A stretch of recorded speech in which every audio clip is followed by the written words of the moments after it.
시와 찬송과 신령한 노래들로 서로 화답하며 너희의 마음을 주께 노래하며 찬송하며.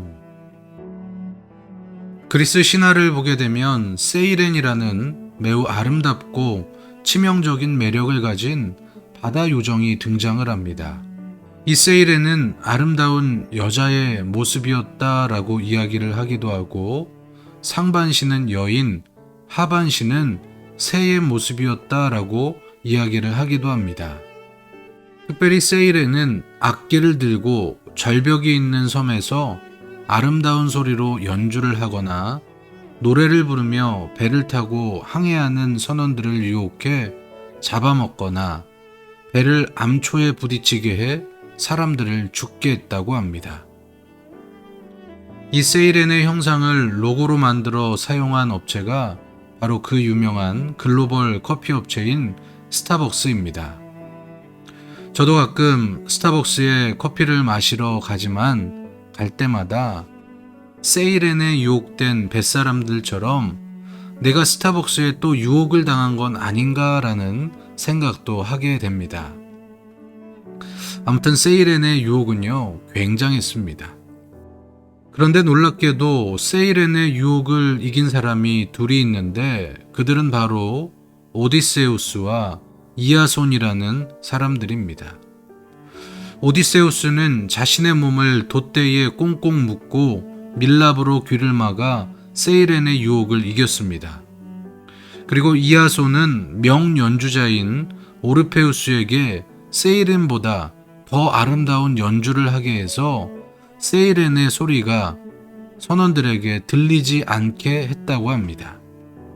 그래서 세이렌의 유혹을 이겨냈다는 이야기도 있습니다.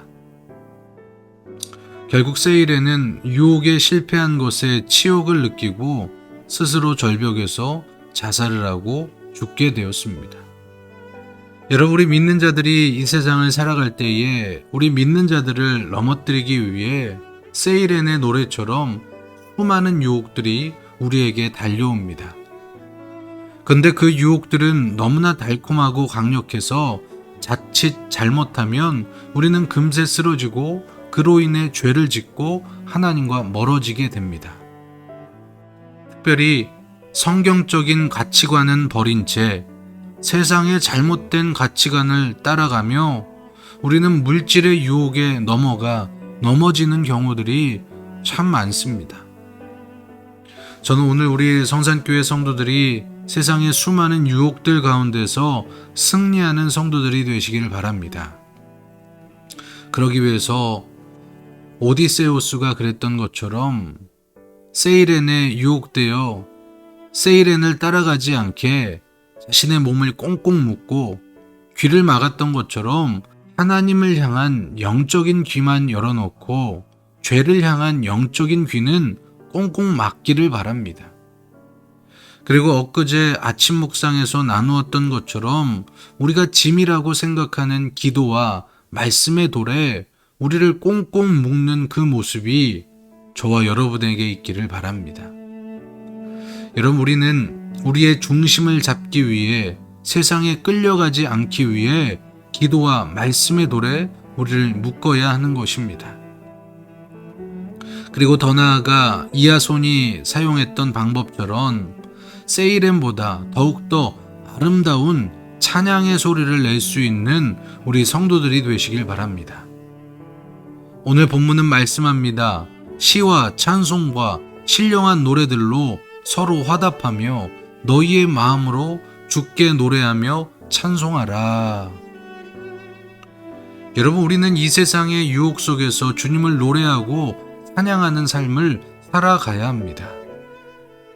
여러분, 찬송은요, 유혹의 소리를 이기고도 남습니다. 다윗도 사울에게 들어간 악령을 쫓을 때에 아름다운 연주를 활용했습니다. 그리고 바울과 실라는 감옥에서 밤새도록 찬양할 때 그들을 묶고 있던 모든 것들이 풀리는 역사를 경험했습니다. 사랑하는 성도 여러분, 우리 찬송함으로 유혹의 소리를 이겨내는 자들이 됩시다. 그리고 찬송으로 시험과 고난도 거뜬히 이겨낼 수 있다라는 것을 기억하고 찬송으로 승리하는 인생들이 우리 한번 되어봅시다. 여러분, 찬송에는 능력이 있습니다. 오늘 이 말씀을 기억하며 오늘 하루 가운데 어떤 유혹들이 온다 할지라도 찬송으로 승리하는 귀한 하루가 되시고 찬송 가운데 기쁨이 넘치는 귀한 하루가 되시기를 주님의 이름으로 축원합니다. 하나님, 세상의 유혹이 너무나 많이 우리 가운데 있습니다. 그 모든 유혹들을 아버지 이겨내게 하여 주시고 특별히 오늘 말씀을 기억하며 찬송으로 승리하는 우리 성산교회 성도들 되게 하여 주시옵소서. 예수 그리스도의 이름으로 기도드리옵나이다. 아멘.